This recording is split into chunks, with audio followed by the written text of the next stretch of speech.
Hi everybody, I'm Amanda Head and this is your Oscar edition of the Hollywood Conservative for The Rebel.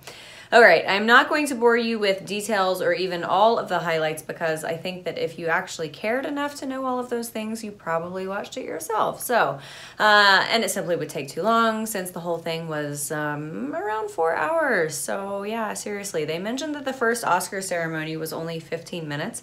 Can you imagine that today? Oh my gosh, how glorious. But let's be real, fat chance producing Hollywood's best performances to an awards show lasting a quarter hour. So first, let's just talk about the fact that LAPD had about 500 law enforcement officers present in and around the Dolby Theater in Hollywood to protect those celebrities. So there's that, yeah. Okay, so for pre-awards show, the red carpet, pandering, blah, blah, blah. I tuned in for a short time. There was some guy, I think he might have been from Hamilton, talking about Puerto Rico, saying you should go there and spend money. Hotels are open for business. They need that economic boon.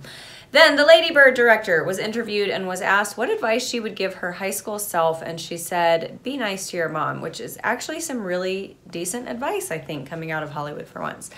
We also found out from the pre-ceremony stuff that Gary Oldman proposed to his wife on set, which is kind of weird, maybe sweet, I don't know. They showed us also some of his spectacular dance moves in suspenders. That was great. He won for Best Lead Actor, so that's fantastic. All right, Jimmy Kimmel hosted, of course. It took about 2 minutes to start poking fun at the president and vice president. I guess when they said they wouldn't get political, they meant that they weren't going to target any of their own, except for those who have been purged from Hollywood, but anyone in the Trump administration is totally fair game. So Kimmel made the joke poking fun at the elderly, I guess saying he said Oscar is 90 years old, which means he's probably home watching Fox News. So, okay, so old people watch Fox News because they're old and wise? Okay.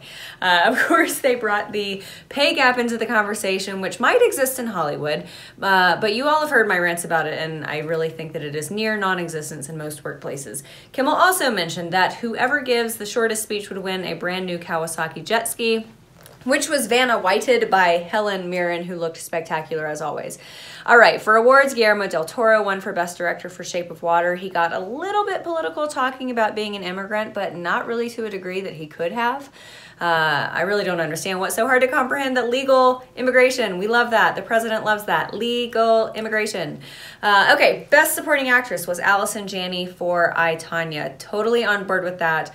When I was a singing waitress in Hollywood, Allison used to come into the restaurant all the time, and she's a freaking awesome person, so I'm very, very happy for that. Best Actress went to Frances McDormand for 3 billboards, but not for those Sabo billboards posted around Hollywood. During her speech, she asked for all of the female nominees to stand. She said, hey, finance our projects. Don't talk to us tonight at the parties. Invite us to your office. Admirable, but only if you have a decent and lucrative project. Sorry, ma'am. It's still about the quality of the project, not about the gender of the person behind it. Final award for Best Picture went to The Shape of Water. Warren Beatty and Faye Dunaway gave it a second go at announcing the winner. It went off without a hitch, although we assume that maybe they'll be announcing soon that it was wrong. I was bummed. I was rooting for Dunkirk or Darkest Hour. But it was Shape of Water. Guillermo del Toro spoke again. His speech was directed to young filmmakers talking about being a kid in Mexico, dreaming about being there.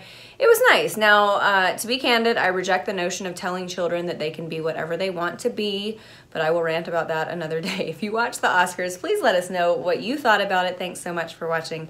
I'm Amanda Head for The Rebel.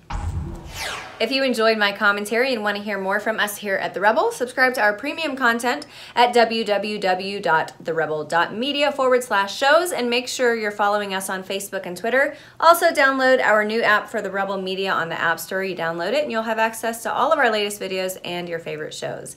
Thanks so much for watching. I'm Amanda Head for The Rebel.